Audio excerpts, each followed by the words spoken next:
All right, welcome in everyone to Mark Rogers TV, the voice of college football, and our weekly Ohio State football show with this trio. Yes, there they are from top to bottom. Tony Gerdeman from theozone.net, Kevin Noon from Buckeye Grove, and of course Steve Hellwagon, senior Big Ten writer, 247 Sports, bucknuts.com. I am merely Mark Rogers, but I am the voice of college football as proclaimed by others. I merely have embraced the title. Anyway, we're talking Ohio State football. That's what's important here. NFL draft is huge, of course, but more relevant to the football team here and now and in the future is, of course, the recruiting, the commitments that have just come in over the past week, and we will get to that. But, of course, the NFL draft is prestigious, and as Ryan Day was addressed by the networks last night, this is a time in which you can just kind of say, hey, this is what we do. Do I really need to sell you on what's going on, Tony, in Columbus here? The entire broadcast last night was a recruiting pitch for Ohio State, and then Twitter was the same way, where you have all of these different former Buckeyes and non-former Buckeyes and NBA athletes saying, if my son plays football, he's going to play at Ohio State. I see one of the quarterback footwork guys, the footwork gurus, out there saying if Ohio State offers, you need to commit. Just, it was a pretty good night for Ohio State, decent night for Chase Young, Jeff Okudah, and Damon Arnett as well, I suppose. But yeah, the certainly did nothing to hurt the recruiting train that is going at Ohio State right now, for sure. Yeah, Steve, not a whole lot of suspense there with Chase Young and Jeff Okudah. Yeah, there was some thought maybe the Lions would dump out of the number 3 spot, and maybe the Dolphins would move up there to guarantee that they got Tua Tagovailoa. But that didn't happen. The Lions held on to number 3. Their GM, Bob Quinn, said that he never really had an offer that he liked, and he and the coach, Patricia, both loved what they were getting with Jeff Okudah. So they went ahead and took him. I don't know. I'm not an NFL guy. So for me to quote stuff, it would be not correct probably, but I did read the Lions were 32nd, I think, in a 32-team league in pass defense last year. So one way to shore that up is to get a lockdown corner who's going to take away or neutralize, more likely, the opponent's best wide receiver. And that's exactly what Detroit did. And Jeff Okudah, I think, is going to have a long and illustrious NFL career. He's a big corner, and it was great for him to go there. And then I think I made a joke with some people. I tape a thing for Spectrum Sports here in Ohio, and our benchmark was to see how the Browns did at number 10. And, of course, they took the offensive lineman, Jedrick Wills from Alabama. And so we had the all clear to tape our segment. And 5 minutes after our segment was done, Oakland Raiders swooped in and took Damon Arnett, number 19, the cornerback from Ohio State, and went much higher than I think a lot of people thought he was going to go. So that was tremendous for him. He's going to get first-round money, whatever that means. And the Raiders had 2 first-round picks. They'd already taken Ruggs, I believe, the wide receiver from Alabama. So he's going into a situation in Las Vegas now, is where the Raiders will be playing going forward, and certainly going in on the ground floor or something there with Mayock and Gruden, and hoping to build something going forward. So they love the Ohio State guys in the secondary. They took Conley a couple years ago there, and now with Arnett as well. And I guess, Young, no surprise, and great for him. I calculated it. His house in Upper Marlboro, Maryland, is like 15 miles to FedEx Field. They put a graphic up saying it was about 50 miles to where the Redskins train. I guess they train west of Washington, D.C. They must have got a great deal on some land out there in the boonies to train. And then they go basically an hour the other direction, northeast of town, to play their games in Landover at the FedEx Field. So his house somewhere in the middle there, and really neat for him as a hometown guy. And I made the comment that Ohio State plays Maryland this year at Maryland, and we don't have the NFL schedule yet. If we knew that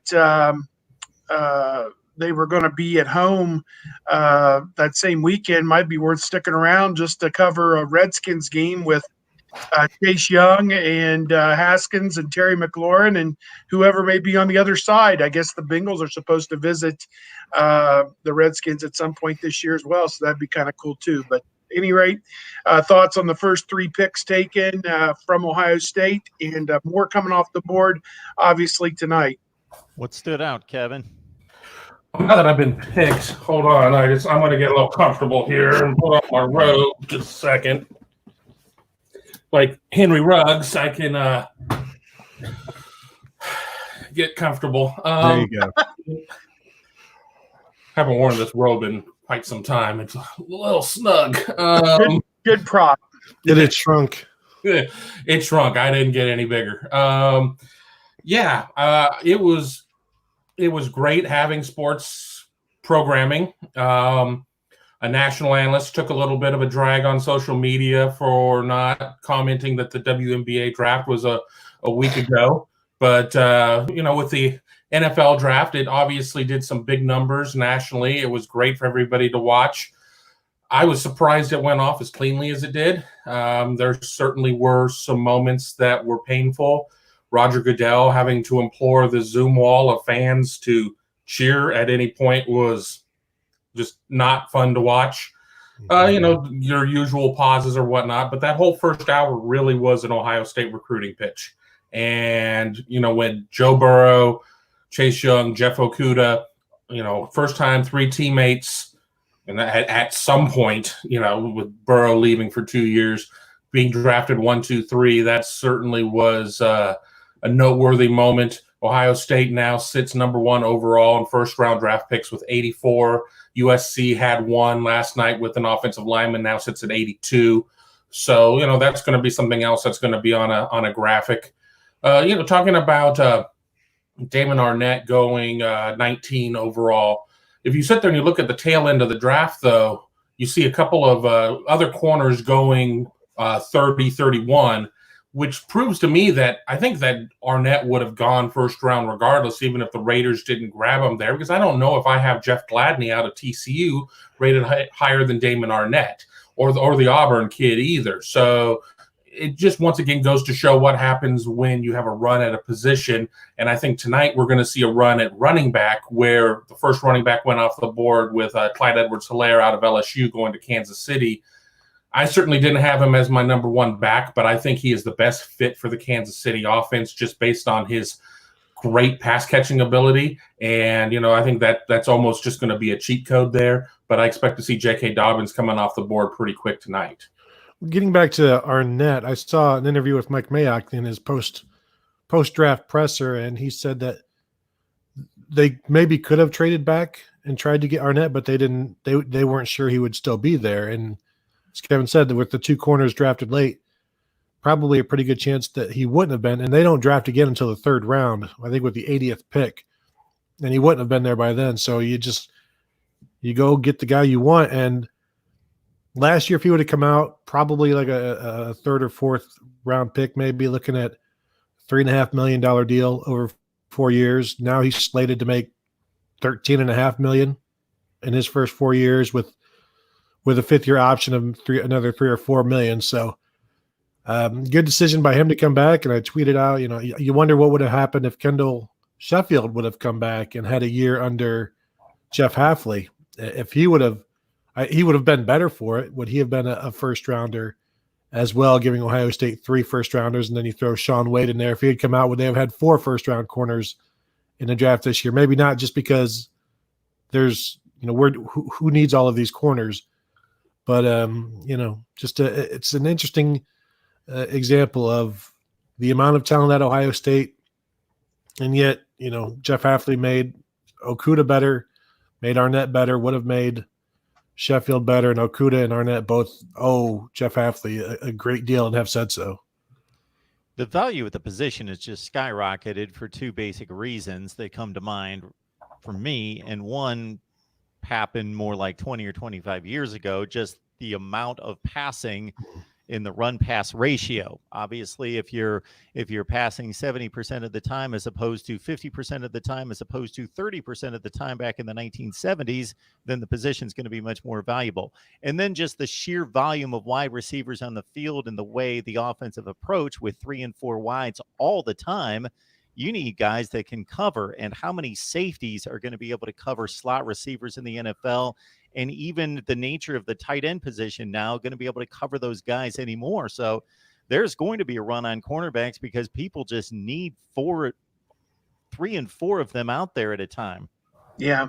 You look at what Ohio State did last year. They played 3 cornerbacks a good part of the time because of the same thing. You're going up against 3 wide receivers. Are you better off to have a nickel man or a safety covering the 3rd receiver, or a guy who's trained as a cornerback? And I think another part of this is not only do you have to have corners, you have to have guys who can cover the receivers in a clean fashion, because if you're grabbing and holding people and you're not a strong man coverage guy, that's a first down every time. It's a holding penalty and a first down. It could be 3rd and 15 and you commit a holding penalty and it's first down. So you need guys who are strong in technique and also strong enough to battle the wide receiver with the football in the air. And Okudah didn't have a lot of interceptions. People didn't throw his way a whole lot. He did have 2 in one game last year against Nebraska, but otherwise 3 for the season. He led the team, 9 passes defensed. And, everybody who studied his tape loved him. And so he's a guy that's going to do, I think he's going to do big things with the Lions. And again, with Arnett, same thing with the Raiders. I think he's got the potential. I don't know that he'd be your number 1 corner by any stretch, but he can go in there and get on the field in some 3rd down situations maybe this coming season, and then kind of grow into more of a role as he goes along. But you don't take a corner in the 1st round and not play him. I think that's pretty obvious. The only knock I can see on Arnett as I'm researching my NFL Draft Bible here is that maybe doesn't have prototypical NFL cornerback size. But other than that, at least based on this scouting report, a glowing prospect that was targeted to need to go higher than projected. And then lo and behold, he did. So a lot of people were surprised by the top 20 selection of Damon Arnett. But according to scouts, he's worth the selection. Just imagine what he's going to be like with 2 hands, let alone 1 hand in the club, like he played his final season in Columbus. Yeah, and let's not forget, Gruden. I saw the phone call with Gruden to Arnett, and he's like, "Are you ready to beat the Chiefs?" And really, that's who you're drafting against right now is the Kansas City Chiefs. So you are going to need defensive backs. Before we dive into these questions, obviously, Ohio State fans are embracing Joe Burrow. I have never seen a fan base embrace a former player, and understandably so. So much of the Twitter chatter and social media chatter, not just last night, but leading up to the draft, has been, look at our Ohio State products, and therefore the first 3, of course, originally signed and committed there at Ohio State. So a lot of Buckeye pride in the Joe Burrow selection as well. And he is a graduate. So it's not like he just signed and then transferred out. He is an Ohio State graduate. So he spent time there, more time at Ohio State than LSU. So, I mean, come on, It's a good point. It's a good point, looking beyond just the accomplishments on the field at LSU. All right, Kevin and Tony, please back off. Be quiet. This is simply for Steve, apparently. Philip is asking, Steve, where do you think J.K. Dobbins is going to end up? Well, it's very interesting. When the draft ended last night, Mel Kiper had his list of the best available players, and Dobbins was at or near the top of that list. There was thought maybe he could have gone instead of Edwards-Helaire with that last pick and as the top running back, and he did not. And now he's still on the board going into day 2. I know that we published something maybe from CBS that it's Grant Delpit is the number 1 available prospect and Dobbins is number 2. But then CBS in their mock has Dobbins waiting all the way until the end of the round when the Baltimore Ravens select like pick number 58 or 60 overall toward the end of the round. I do believe he comes off the board sometime before that. They have another running back going before him. Swift, I think, is the guy going maybe to Tampa Bay before that. So maybe that's a team that could look at a running back and Dobbins. But, the way the running back position goes anymore, it's crazy to say this when you have talented people. Ezekiel Elliott is a is a one of a kind type running back, and you have very productive backs like we just saw with Gurley not get a second contract. Was it with the Rams? I guess kind of renounced his rights or whatever because the shelf life for these guys is so short. So don't take them high. Get them on the aftermarket and use them and spit them out is kind of the thing with the running backs. It's an expendable position, and they are a dime a dozen if you want somebody to just fill the position. But to get a great one like Zeke is a little bit of a different animal, I guess. But I think Dobbins, how is he going to do in the NFL? I'll say this: he came a long way from his first year at Ohio State to his third year at Ohio State, developed in every way that you could with put-away speed and also as a pass catcher and also as a pass protector. So he made tremendous strides, and I think somebody's getting a really bright individual wherever he lands, and he's going to continue to have that chip on his shoulder.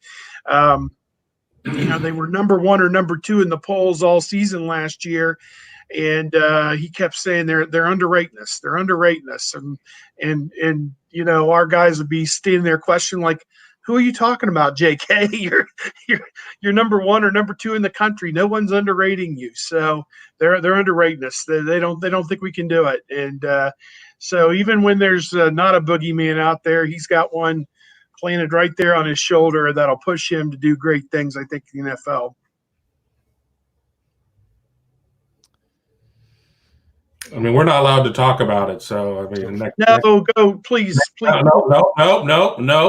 That was yours. We're next. All right. Well, I'll be weeding through trying to find something for you, Kevin and Tony, to see if anybody finds you guys worthy of addressing any of these topics. I don't know if that's the case. If I could just, if I may, one comment about J.K. As Dobbins. opposed to the show, I allow it. Thank you. But I just go back to last spring or last fall camp when he said he believed he was the best running back in the nation and he was going to show it this year. And I think every step of the way he did that in 2019. Every opportunity against Jonathan Taylor, he outshined Jonathan Taylor. Sure, Taylor had to go against Ohio State's defense and Dobbins didn't. But you look down the 4 last games of the season, it was Penn State, Michigan, Wisconsin, and Clemson. Dobbins averaged, I believe, 178 yards rushing per game in those 4 games against the 6th teams that finished ranked this past year. He averaged 169 yards rushing per game, and he was outstanding in every big game. I saw Mel Kiper talking about, he's inconsistent catching the ball. That was one game, a couple of tough catches. I really don't know what his flaw is other than the fact that he's 5'9", 210 pounds. And that's not a flaw if you're a running back. Number 39 to Miami. Book it. That's where he's going to go. 7th pick of this second round. Miami loves him. Miami did a lot of virtual meetings with J.K. Dobbins. I understand that a lot of the national experts have DeAndre Swift as the best back on the board. I've seen a couple, including Gil Brandt, who have Jonathan Taylor there. But I've seen just as many with J.K. Dobbins, and I think he comes off the board 7th pick tonight to Miami. I'll write it up. Go ahead, Tony. No, so I'll go ahead and write it up. I won't even, I'll put it down there. And if that's fine. If that's incorrect, I'll still publish it. And then it won't be the first time I've aired, or the last. That's true. I'm keeping track, actually, Kevin. Ellie letting us know earlier that a particular writer at Bleacher Report, not impressed with the Damon Arnett selection, graded it a D, and then asking if Dobbins will go before Jonathan Taylor. But as Kevin and Tony have discussed, I thought that the first selection of a running back was going to be between J.K., DeAndre Swift, most likely those two, and possibly Jonathan Taylor. I was not shocked by the selection of Clyde Edwards-Helaire, but I did not think he was the best back, nor was going to be chosen first. But I think Andy Reid and company know something about offensive football at Kansas City, so I will trust their judgment. Well, for me, he was the number 4 running back, but he's the best fit of those four for Kansas City. So I understand that. He catches the ball all the time. I mean, he could be 1,000 yards rushing and receiving, if not, this coming season, then by year 2 or something like that. So I get it, but I was still surprised because, as I said, like he's the number 4 running back for me, or maybe number 3 behind Dobbins and Taylor.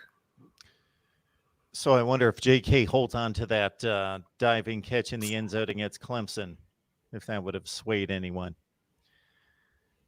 Tough play.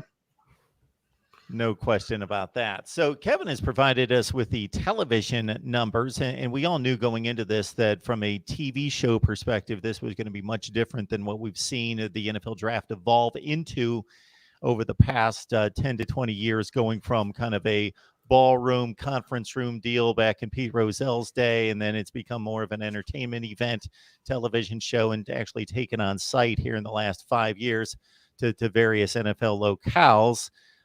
Downtown Nashville, I believe, last year. But considering the circumstances in the country that don't have to be elaborated upon, the numbers were expected to be gigantic for this. People just craving sports, craving just entertainment of some value, even though it couldn't be conducted as the entertainment show that it's become because of the virtual aspect of it and the lack of an audience. Kevin letting us know basically the TV ratings. And I was trying, as I looked at these numbers, working where I do, I was trying to compare it to what we've seen in the past. ESPN and NFL Network did a joint venture where they basically simulcasted to each other and used the same talent and basically just the same exact broadcast for a number of reasons. So these are not final numbers, but Kevin's provided us with the overnights of a 12.1 rating out of the gate at 8 p.m. Off the top of my head, that is a strong NFL Monday night rating and a Sunday night rating for the national game. In terms of the NFL draft, I think that's more typically in the 7 to 8 rating range, if I recall. So that's an extremely strong number. It dissipated somewhat throughout the night, but not as rapidly as you would think, because it was still holding in the 8 to 9 range, well close to midnight, and even at 10.3 at 10 o'clock, 2 hours into the proceedings. So strong numbers from a television standpoint, and obviously is in terms of a TV show, much different than what it's been. But I can't say too much in regards to, people ask me at times to kind of go behind the scenes there where I work, but I will only say I was on a conference call today and everybody's pleased with the way it went off, because the complexity of the whole deal was pretty extensive. Well, the Jordan documentary last week, everybody raved about those ratings, and they were like a 6.2 or something, right? So this, double that in some of the time. So, they should be happy. Everybody should be. Now, in particular, Kevin points out as well, it's always interesting to me. I'm fascinated with the whole TV rating subject, regardless, not even just within the sports realm, but the numbers for each market. The top 3 performing markets in all of America were in the Buckeye state. Not surprisingly, that's surprisingly, consider it's 49 against 1 to hold down the top 3 markets in regards to ratings. So the NFL Network and ESPN should be showing some love, because they're salvaging some cash based on just what Ohio's done. Columbus with a 16.7, Cleveland a 15.9, and Cincinnati a 15.6, and the shares pushing 30 and past 30 in regards to just Columbus, Kevin. Yeah, being a former TV producer myself, I love ratings and checking that stuff out. And for people who don't understand what a share is, the amount of TVs that are on during that period of time, what is the percentage of them that are on a specific program? So 1 in 3 televisions were on NFL draft coverage. I mean, that's, that's absurd for something like this that, we really kind of knew how the first 3 picks were likely going to fall at that point. I mean, it's still good to have that sports programming, but, the state of Ohio has markets 1, 2, and 3. If you have a liberal interpretation of where players went to school, 1, 2, 3, Burrow, Young, and Okudah, it all makes sense. Good morning, good afternoon, good night. Columbus is always, Columbus and Birmingham always have like the top game day ratings, or for college football ratings. So that doesn't surprise me. I assume Dayton is somewhere in the top 10. They're always involved. But yeah, I mean, these 3 key cities were all had something to look forward to, even though, granted, the drafts haven't always been kind to Cincinnati and Cleveland. Yeah, tremendous showing for Ohio. It's a big football state. And again, it could be a national championship game that doesn't involve Ohio State, and Ohio usually watches it, or, a big Alabama game or whatever it may be. There's usually pretty good representation of Ohio, even for an out-of-conference type game or whatever. So, yeah, it doesn't surprise me that the top 3 markets are in Ohio. I mean, Cincinnati had the number 1 pick, so obviously there was a lot of interest there that maybe would not ordinarily be there. Cleveland had a down the line pick at number 10, but those people, they live NFL football, 400 days a year in Cleveland. So they are about as dyed in the wool with the NFL as you could possibly be. And you have to be to survive the decades and decades of frustration that we've endured in Cleveland. But, tip of the hat to Ohio for representing. And, it wouldn't surprise me if these numbers aren't too far off the rest of the way. I mean, you've got Cincinnati right back in there with the first pick of the second round tonight. There'll be a lot of interest to see where they go. And still some Ohio State guys to come off the board when you're talking about Dobbins in particular. He's a popular guy. When's he going to go and that type of thing. So I look for more of the same tonight. Although I do have a question. Ratings in on the West Coast in LA or maybe in Miami are, sometimes not that great. And it's always because those people have so much more to do. There are other things to do. They've got the beach. They've got this. They've got their nightclubs. What do they got to do now other than watch? They're just bad sports fans. They can wax their surfboards. I don't know. And I don't mean that as some sort of euphemism. I just mean at face value, they can go wax their actual vessels that they use to surf once the beach is open. Mm-hmm. Mm-hmm. All right. The family show. It was a family show. Said the man in the robe. We are always G-rated here at Mark Rogers TV, the voice of college football, which gives me a quick second just to let everyone know that if you subscribe, you hit up the bell for notifications, and therefore you never miss a live stream. Otherwise, we're trying to track people down and schedule live streams each and every week. So we have very few that we can schedule each and every time. But it's a great point, Tony. That is always what you hear out of the West Coast and Florida, Miami in particular, is we've got such an entertainment scene and the beach and the weather. Mm-hmm. I mean, Miami had 3 picks in the draft. They should be up on this rating. Maybe they're 4th. I only have the top 3 here, but I mean, come on. Guessing the market's polluted with Fort Lauderdale. I mean, there's got to be an excuse. I mean, they're not bad fans. Since we have eclipsed the more than halfway point through the show, I wanted to give enough time, and certainly I will be scanning the live chat. So as Steve has commanded everyone off the top, bring your comments, your questions, debate topics, anything you'd like us to address here in the live chat, and I will continue to monitor that. So we'll dive back into the NFL draft as needed, but we wanted to make sure that we heard sufficiently from your takes on these commits that have come in over the last week or so. We've got 3, Tony, so I'll let you start and run through them. Yeah, a few days back, they 2021 defensive back out of Kentucky, Jansen Dunn, committed.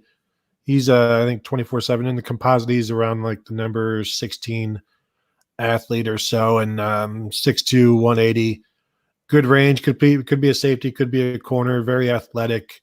Is You look at his highlights, and he's impressive. He triggers well, and he tackles well. A little bit like Okuda against the run, so that's good. But so that was the first, and then you got a couple of 2022 guys for their first two commits. First one being Jair Brown, a corner out of Louisiana, who I believe is originally from Cincinnati, but committed to Ohio State over offers from LSU and those guys, and they got him out of Louisiana. See if they can keep him. And then last night during the draft, for some reason, they got a commitment from Ohio offensive lineman Tegra Chabola, who is, I think, the number 2 player in the state according to 24/7 right now. So, yeah, it's been a busy recruiting week since we last talked, and they added 3 more guys. But those 2 were the first 2 2022 commits. Probably both will be top 100 guys. If they commit this early, that means they're pretty good. And if Ohio State takes an Ohio kid this early, that means they really, really like him, because they're not going to offer an Ohio kid this early that they won't take, because there's a pretty good chance that the kid will take it. So, and Chabola is like, 6'6", 320 or whatever. And you look at his highlights and he looks like it. And that's as a sophomore. So, big kid, good feet.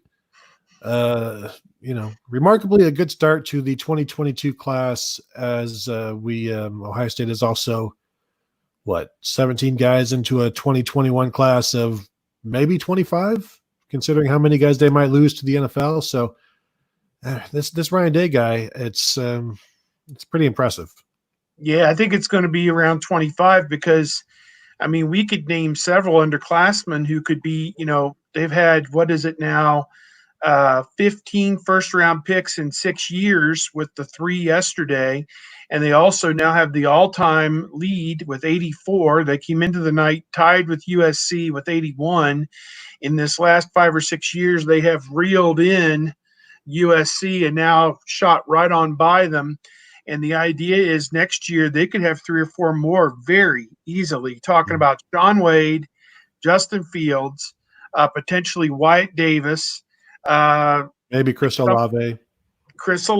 And if somebody took a flyer on Josh Myers as well. So, and this isn't even discounting the fact there could be somebody who jumps out of nowhere and, could be that guy next year. Hard to say, but at any rate, the recruiting just kind of perpetuates itself based on what these kids see on NFL draft coverage. And for them to get a kid from Louisiana, the state of the defending national champions, so early in the process, Jair Brown, just kind of speaks that he's going to be coached by an NFL coach and Kerry Combs. And I know ranking-wise, 24/7 had done its own individual rankings, not the composite, and he is somewhere in the 120 to 140 range, I think. And the other kid, Tegra Chabola, or however you want to pronounce it, he is at number 69 nationally in those rankings for 2022 by the 247 experts. I'm sure Kevin could quote you the Rivals experts if they have ranked those guys yet, but both of them potentially will be top 100 guys when it's all said and done. So can't have enough good big offensive linemen who can run, and I presume that's what Chabola brings, and can't have enough great defensive backs who can run and make plays, and I presume that's what Brown will bring as well. So I think, again, off to a running start for 2022. My guess is they're going to start out with the chance to get 18 to 20 guys in that class, and again, with guys leaving early like Garrett Wilson the following year, probably it'll probably go up from there. So hard to say. Yeah, I would never get too caught up in what the number for the class is. It's always going to be about the 85. I would just assume every year moving forward, just say 25, because of the days of the transfer portal and the success of the program and early departures and whatnot. Will there be classes where they do come in under 25? Yeah, sure. But it's not going to be by much. I think you always need to kind of plan that. I don't think it necessarily was something that was Tressel-esque, but I just think 10 years ago, you could sit there and do the math and say, okay, they've got 17 seniors. Let's just put in 3 spots for attrition and maybe just 1 wild card, and you could come close to pegging the number. Now, I don't think there's any need to peg the number. I think you just sit there and say 25 is going to be it. As for these 2022 kids, we have not put numerical rankings on these guys yet, but we have put star ratings on some of our top guys, top 250 type guys. As for the offensive lineman out of Ohio, I would say he's probably a Rivals 100 guy based on where he is, somewhere between 60 and 90. And then for the defensive back out of New Orleans, I would say he's a Rivals 250 type of guy, somewhere probably in the 100s, probably sub 120. But that's a guess at this point. I leave that to Mike Farrell and the rest of the recruiters or the recruiting rankers. But yeah, they certainly have done what they've needed to do in recruiting. And I would keep an eye on C.J. Hicks as another in-state guy that could be moving here pretty soon. Ohio State really had to kind of wait and do all of its due diligence on him. They offered him, and I would have lost a lot of money betting who the first or second guys in 2022 would have been, because I would have figured it would have been Hicks. But, this goes back to the point of where we had a chance to talk to Mark Pantoni several weeks ago, and he talked about the assistant coaches going and watching film of sophomores and maybe commenting, well, these guys aren't that good. Well, not yet, because they're only sophomores at this point. Well, obviously, they have a lot of time on their hands, and they've been able to do a lot of evaluation on 2022s. The offers are going out, and we're starting to see that work pay off. Kevin, I'd like to commend you in being able to skew the numbers, the TV numbers, but do it in a very believable fashion, because but you weren't smart enough to pull one on Clemson alum 98 who says, I want to check those numbers, meaning the TV ratings, since it's coming from Ohio people.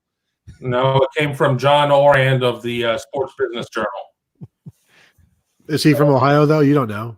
Well, he's listed at D.C. right now. I don't know where he resides from, but I'm not in on the super chat right now to link the tweet, but I'll put the URL in here, and if somebody else wants to put it out there, you can check my work. But I'm not skewing the numbers.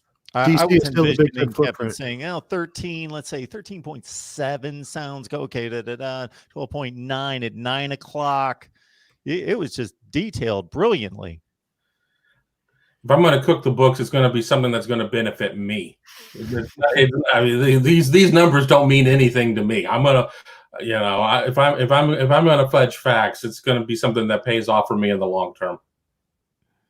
All right, good stuff. Talking Ohio State football each and every week with these three. Got Steve Hellwagon down below me from Bucknuts, of course, who is kind enough and gracious enough to post these links on the Bucknuts 247 Sports page, so you can check it out there with Steve's expert analysis of Ohio State athletics across the board. Kevin Noon from Buckeye Grove on Rivals, and of course Tony Gerdeman from the ozone.net. We've got some podcasts to also let people know about as well, Tony, right? Yeah, you can catch my podcast, the Buckeye Weekly Podcast, 3 or 4 times a week now, just, trying to give people something. There's actually quite a bit going on right now. As we talked to you earlier, we talked to Ohio State assistant coaches this past week. The draft is going on. Recruiting is keeping everybody busy, relatively, so that's good. So, yeah, Buckeye Weekly Podcast at all of your local phones and apps and, all of your different platforms, Spotify, iTunes, all that good stuff. So thank you. Kevin, you as well. Yeah, we just dropped an edition of the BIA, Buckeye Grove Instant Access podcast this morning, where we went over the first round of the NFL draft, kind of talked about each of the 3 Buckeyes that went, as well as Joe Burrow. We also took a look at what we're expecting for round 2 and round 3. We'll be running podcasts the following 2 days to go over day 2 and day 3 as well. And, we can be on all of those podcast outlets as well. We don't have a regular schedule, but we're working on it, and we're always looking for for good topics to talk about. So reach out to me on Twitter at Kevin_Noon, and let me know what you'd like us to talk about. And Steve, I see you getting all pulled in all sorts of different directions in regards to media outlets looking for you to chime in on Ohio State football. So, in addition to Steve Hellwagon on Twitter, anything else going on right now? No, just bucknuts.com. That's our main thrust right now. And again, I think speak for these other guys as well. Just it has been difficult to fill these weeks and days without football. And of course, this all came to a stop in the middle of March. We were ready for the NCAA tournament.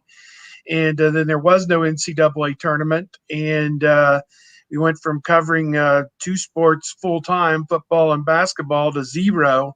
And, we're looking forward to getting things fired back up in the fall, if provided everything is safe and we're following the direction of our government leaders. And Ohio's been very vigilant from the start with this. And, we have a lot of friends who have small businesses and different things that are hurting right now. And we just all need to pull together and get through this difficult time. And, we can complain about it. I always complain on July 4th when I see the highway patrolman out there at 10 a.m. on Interstate 70 pulling people over. And I'm like, this is a token effort to scare you from, drunk driving later in the day or something. And I put that on Twitter one time and a guy said, hey man, just trying to keep you safe. And that really kind of changed my attitude on the whole thing and kind of frames how I feel about this situation we're in right now. Hey man, they're just trying to keep you safe. So we don't want it. We know people who've had it. And Jody Dimling, the Louisville publisher in our network, had it, survived, was in the hospital. Todd McShay missed the broadcast last night on ESPN because he had it. And, varying degrees of seriousness, of course. But again, we don't want it. And we're going to continue, I suppose, for the time being to do the things we're doing and not get it, not spread it. I know that there's a sign along Route 80. That's how I now enter the Buckeye State from Connecticut that reminds people of how many deaths have been caused in Ohio over the course of, I think it's the previous 30 days. Yeah. That serves as a wake-up call to maybe take a little pressure off the gas as I try to beat my record time from Connecticut to Ohio, and that seems to be my motivation each and every time, regardless of the road conditions. Kevin and I have a good friend, Jeff Rapp, and he's gotten a ticket or two in his day, and his motto is "Welcome to Ohio. We'll ruin your holiday." So, just keep that in mind when you're traveling the highways and the byways of the great state of Ohio. And again, as my buddy on Twitter reminded me, we're just trying to keep you safe, man. So, yeah, we got to witness one of those tickets when we were coming back from the Big Ten ACC Challenge from Duke. And he got one, yes. I remember exactly where we were. And Steve, in his big heart, he's like, well, how much? I'll give you a third of it. Noon, you want to give him a third? I'm like, hell no, I wasn't scooting.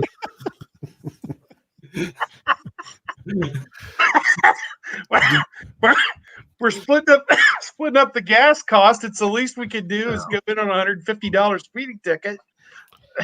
No. But did you guys see the Cannonball Run record was broken during the quarantine? From coast to coast, people took advantage of it and sped through. And so then you have the purists who are upset that people do this during a quarantine, but it's an illegal race. So I don't know how you can be too upset about somebody taking advantage of quarantines and police not necessarily being out to ticket Steve while he's just trying to get home. Yeah, that's crazy. I'll let you guys know that with the urging of Crip-Sick 47, I guess that's how you pronounce that. Going forward, as we wax poetic about Ohio State's recruiting efforts in the tremendous class that the way it's shaping up will be the best in the country, I will need to disclaim that of course there's cheating involved. Well, you know what?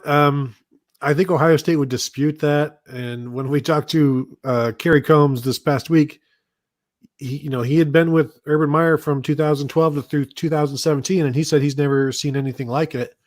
And then he mentioned what Ryan Day is doing, and it's called the Circle of Care. And then Kevin Wilson talked about it as well. And it's just this all-encompassing approach to providing for the student athlete. And I think Kevin Wilson said, picture it, the block O, and then the student athlete is inside that block O. And then the O is everything that Ohio State provides for that player, be it, training, mental health, nutrition, education, just training for life, the Real Life Wednesday that we've talked about. And ever since the Real Life Wednesday implemented, I think 2017 was like the first real year it brought in recruits. Like when we talked to Jeff Okuda and Baron Browning and those guys, the early enrollees, they talked about what an impact this was for them and how it was a decider. And it also impacts the parents because they see this holistic approach to providing for their sons, and the parents are on board before the players are. And, as Woody would always say, recruit the mom or whatever, and they're recruiting parents, and the parents see what is available for them. And I keep seeing these Wonderlic scores being posted on the screen, and just it's a pretty impressive approach as to how Ohio State is going about recruiting, and all of the coaches talk about, you got to find the right fit. And then if they're the right fit and then they fit the athletic requirements, then they can move forward. But it's so much more about fit right now, which sounds corny or cheesy. It's like, Notre Dame has to recruit a certain level of academic player, but there's just a lot of good dudes when we talk to them, and we get to talk to like the early enrollees every year, and it's pretty, pretty early on, like the kind of kids you're dealing with, and it's, it's been a steady flow of decent people in and out of Ohio State. And I think that's that's a testament to how they're going about it, how the grading system that they have, the recruiting process that they have. And, then you see success in the NFL draft and on the field and all of that good stuff too. Yeah, it's about the culture. I mean, it's about the locker room. There may be kids that Ohio State could have had an opportunity to pursue that just wouldn't have been a good fit for one reason or another, as Tony talked about. And, that's why Mark Bantoni does such a good job. That's why Tory Majors and everybody else in that recruiting office does such a good job, because they have to go through and fully vet all this stuff. And we can sit there and go through and see where, when some issues have happened in the past, and, generally maybe somebody who hasn't necessarily been a total ideal citizen might lead somebody else down a bad path or whatever. So, the best way to insulate yourself from that is to have a locker room full of good dudes. And, maybe you do miss out on a guy or two because, you don't want to necessarily lower the bar to be able to get somebody in. And, we see these kids throughout the recruiting process. We get to talk to them, during interview sessions and whatnot. We don't get to spend hours upon hours with them. We don't know what they're like at all times, but it really just does seem like Ohio State has, as Tony put it, a bunch of good dudes on that roster. It's ironic that we've got what appears to be a Miami fan, and I had posted the first comment about the recruiting, the cheating, and Steve Dace, a Michigan podcast, comes on here on a regular basis. He's got a lot of connections with Rivals, 247 Sports, a lot of recruiting, and he says this all the time. He says, I got to admit, I just scour those guys for information and rumors about cheating, and they never bring up Ohio State. They say we never hear anything about Ohio State, and they will march down, each conference and what they hear, and we're going to the dregs of the conferences that have 60th rated recruiting classes that have apparent issues. And again, a lot of it's just rumor, but when it's out there for years and years and years, and he's got to admit, I never hear anything about Ohio State. Yeah, that's a good point. And again, there's so much at stake. And Urban, would always say, if I ever hear any hint of anything, underhanded, I'm going to fire you on the spot. And it is an interesting landscape out there for sure. Very competitive. And again, are we naive to think that a lot of the things that happen in basketball don't happen in football?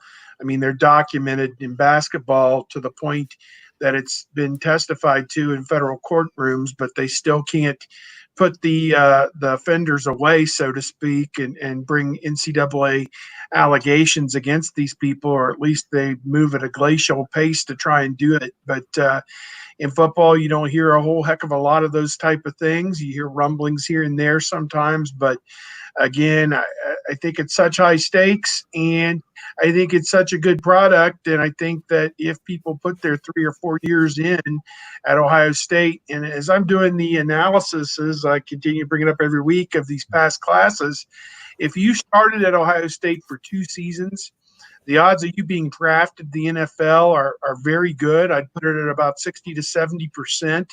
A lot of times, guys that started more than 1 season at Ohio State are going to get drafted.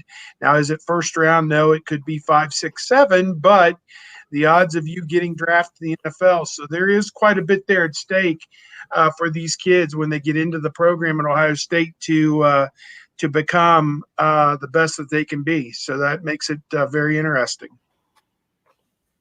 You guys had mentioned before we started to record that you got to hear from the assistant coaches this week. So, Kevin, I'll start with you in regards to anything that stood out to you.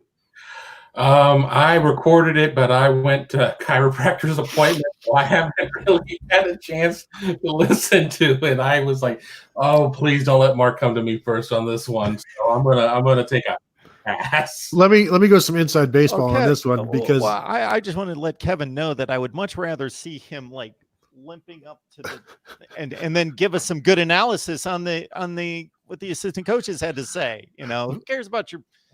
The funny thing, Mark, is later. We got a heads up that we'd get the coaches, and Noon, we're all texting, and Noon's like, if they better not schedule it for the same time as my chiropractor appointment, because I'm not skipping that. And then boom, right, perfect timing. It's yeah. So but for Kevin frequents the chiropractor several times a year. Kevin, I'm right there with you. Yeah, I mean, it was one of those situations. I was going to try and listen to the call in the car or whatever. I'm like, I'm not going to retain anything. I could have faked my way along and said, "Oh, everything's progressing well, Zoom meetings, so on and so forth." Buckeyes, circle of life, Niner, just throwing all that in there. But I respect everybody too much to make up stuff as I go along. No, you don't. I don't. I just was caught flat-footed. All right, Tony, you're in the batter's box. Well, the circle of care was the big thing for me. But another thing was Kerry Combs talking about Tyreek Johnson and saying some good things about him. Ohio State, redshirt sophomore corner at this point, who has really yet to do anything at Ohio State, and mentioned that he had a really good winter and really good spring, and that he was starting to turn it on, and he still expects big things from him. And when Combs talks about the guys that they look for in recruiting, it's big, long, fast, and not afraid to hit, and that's what he is. And so that's the first time we've really heard some positive stuff about Tyreek Johnson. So that was good. Right after we got done talking to the coaches, it was announced that Jalen Gill was transferring. And when we were talking to Brian Hartline before that, he was asked about Jalen Harris and Jalen Gill, and only talked about Jalen Harris and what a leader he has become, even though, this is his coming into his senior year. And I think he has maybe like 4 or 5 catches to his credit, but talked about how he's taken the younger guys under his wing and has become this leader and become a guy that everybody can look up to. And I think before the spring, maybe weeks, a lot of people may have seen Jalen Harris as a guy who might transfer out for some playing time because of a numbers crunch. But it was just interesting that he had Hartline had plenty to say about Jalen Harris, plenty of good things, didn't even really acknowledge Jalen Gill. And so those were the 2 of the bigger things, just personnel wise, of guys we haven't heard about much, where there's finally some positive things coming out. I would say the big takeaway for me was Greg Studerawa kind of laid it out there, the 2 open spots that he's got, right tackle. It sounds like Nicholas Petit-Frere, Paris Johnson, DeJuan Jones are all battling at that position. Petit-Frere has obviously been in the program a couple years, whereas Jones is just finishing his first year. Paris Johnson enrolled early as a freshman, and it's a great battle there, it sounds like. And I would probably say Petit Ferrer, 40%, the other two guys 30% chance, or 35 for Paris Johnson and 25 for the 360-pounder DeJuan Jones. But, I think all three of them will be given every opportunity, and Stud sounded very happy with what he was getting there.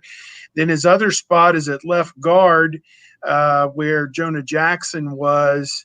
And to me, that's Harry Miller all the way, with Matthew Jones and Gavin Cupp, a fifth-year senior. It sounds like he's excited to get Gavin Cupp into the mix, just to see if he could maybe mix things up a little bit. But that's Harry Miller all the way to me.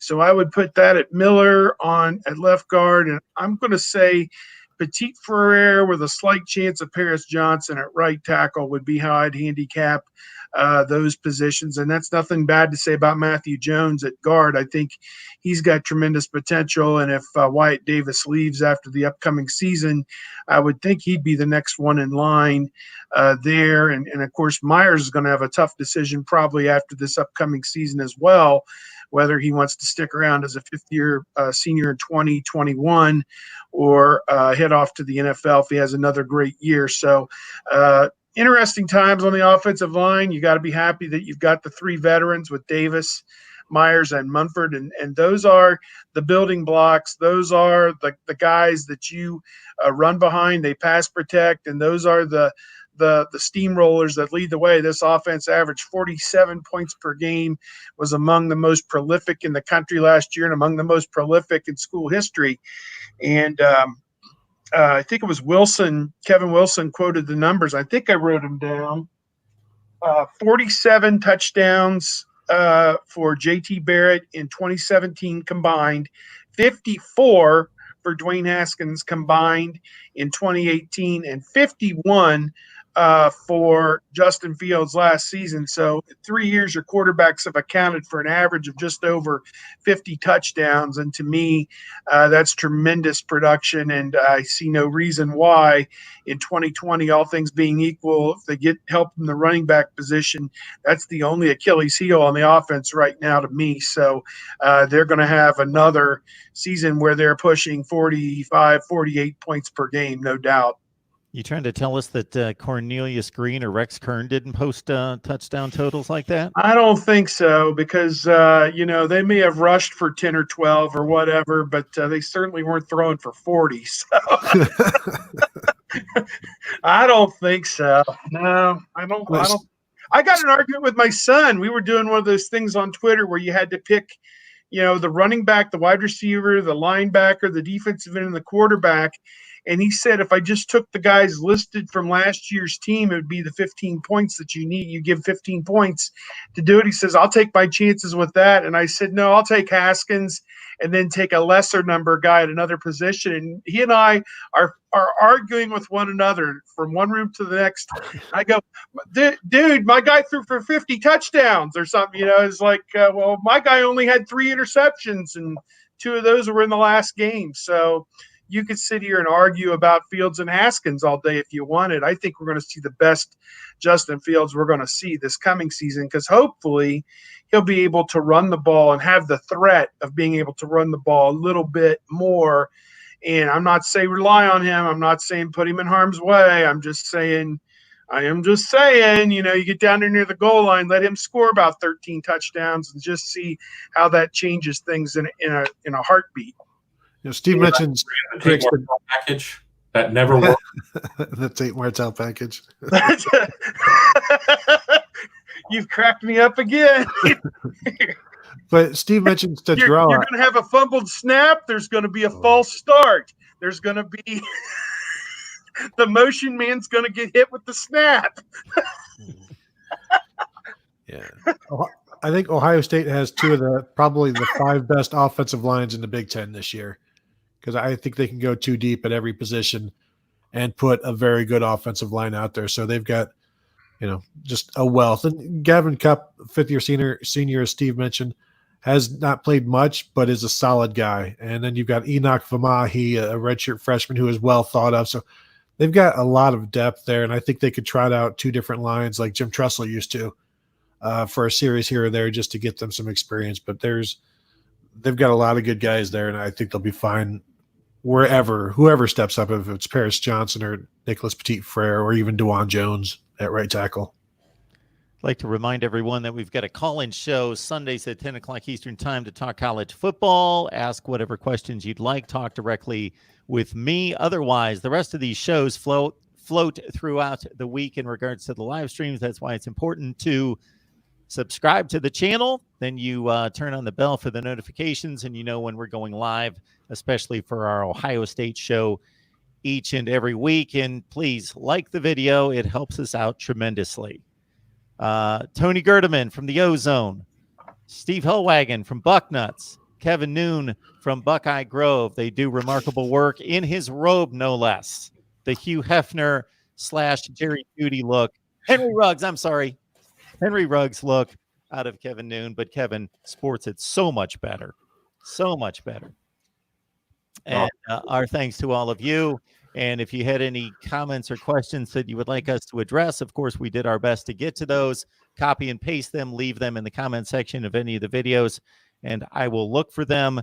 And also keep in mind that we just finished up a live stream with Rick Saratella of NFL Draft Bible. If you want some analysis there further on the NFL Draft, what happened last night and what he anticipates throughout the weekend. And as is always the case, we've got 70 plus on the line, which is our highest total for the hour, which means what you guys need to do is just wait for the video to post. You go back and you watch it from start to finish. Hey guys, thank you so much. We appreciate it. Hope everybody out there appreciates the knowledge, the insight, the information that these guys bring, and the time that they devote to us each and every week. See you guys later. Thanks. Take Have a care. good one.